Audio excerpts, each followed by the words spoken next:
श्री हरिवंश महाराज जी आपके चरणों में कोटि कोटि प्रणाम। महाराज जी, शादी में अभी 1 वर्ष का समय होने पर भी उसका चिंतन अधिक होता है, परंतु यही चिंतन श्री जी की व्याकुलता में कैसे बदला जाए? महाराज जी, मैं ग्रस्त में हूँ और नौकरी करता हूँ, महाराज जी मेरा मार्गदर्शन करें। जैसे लक्ष्य बन गया ना कि दुल्हन मिलेगी, लक्ष्य बना ना, और दुल्हन में सुख नहीं है, दुल्हन मिलेगी और हमारी कामनाओं की पूर्ति होगी। हमारी कामनाएं वासना, उसकी पूर्ति। हम अपने सुख के लिए उसका चिंतन करते हैं, उसके सुख के लिए चिंतन नहीं होता। जो हमारी इंद्रियों की लालसा है, इंद्रिय जन भोगों की लालसा ने 1 वर्ष पहले से ही चिंतन घसीट लिया। 1 वर्ष क्या, पूरा जीवन सबका चला जाता है। आपका तो तय हो गया, जिनका नहीं तय हो गया वो लालसा में जीते हैं, आशा में जीते हैं कभी न कभी।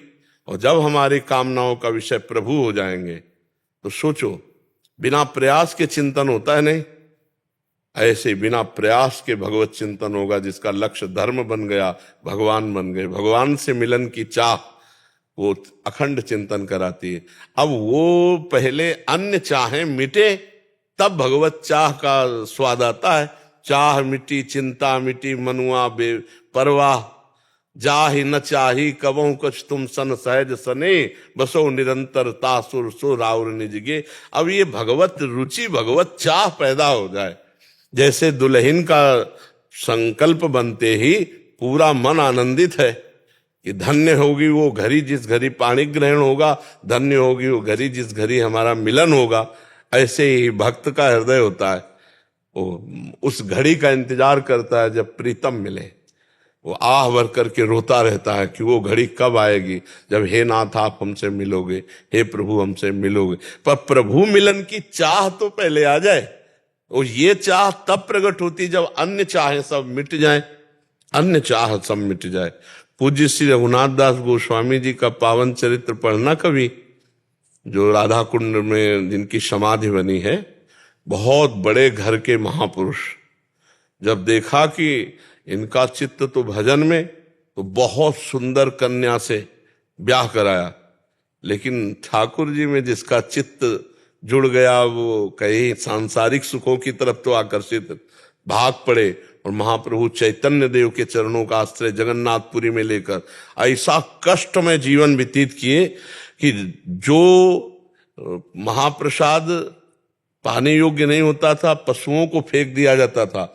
रात्रि में जाते और जो पशु भी खाकर छक कर छोड़ देते, वो उससे बीन करके महाप्रसाद लाते, पानी में धो करके, और फिर हरे कृष्ण कृष्ण कृष्ण हरे हरे, हरे राम राम राम हरे हरे, ऐसे कहते हुए पाते। पहले तो जगन्नाथपुरी में भिक्षुकों के साथ खड़े हो जाते, पर उसमें भी देखा कि लोलुपता आ सकती है। ऐसा भोजन, और इतने बड़े घराने के कि पालकी में अगर गुरु के पास पढ़ने भी जाना है तो पालकी में अंगरक्षकों के साथ जाते थे। वो श्री रघुनाथ दास गोस्वामी भगवान के लिए सारे के सारे सुखों का त्याग करके, स्त्री सुख, धन सुख, वैभव सुख, भोग सुख और भगवान, ये चाह, जब चाह भगवान की प्रकट होती तो अन्य सब चाहें मिट जाती है। इसलिए हम ये चाहेंगे कि आप बढ़िया ब्याह करो, गृहस्थ धर्म में जाओ, नाम जप करो, और अंदर से चाह प्रभु की जागृत हो जाए तो फिर बात बन जाए। ये नाम जप ही चाह पैदा करेगा। नाम जप पहले अनर्थों की निवृत्ति करेगा, फिर रुचि आएगी। नाम जप में जब स्वाद आने लगेगा तो भाव आने लगेगा, भाव आने लगेगा तो विकलता आने लगेगी, विकलता आने लगेगी तो फिर ये आएगा कि जिसका नाम जप रहे एक बार तो देखूं। जहां ये बात आई कि एक बार तो देखूं, दरस बिन दुखन लागे नैन, उसी दिन से जीवन की धारा बदल जाती है। वो बाहर से वैसे ही संसारिक दिखाई देता है, अंदर से महात्मा हो जाता है, महान हो जाता है। सब क्रियाएं करते हुए भी कहीं सुख नहीं। भोजन कर रहा है, पत्नी सुख के लिए वो उसके पास बैठा है, हंस रहा है, बात कर रहा है, लेकिन न हंसी है, न बात है, न कुछ।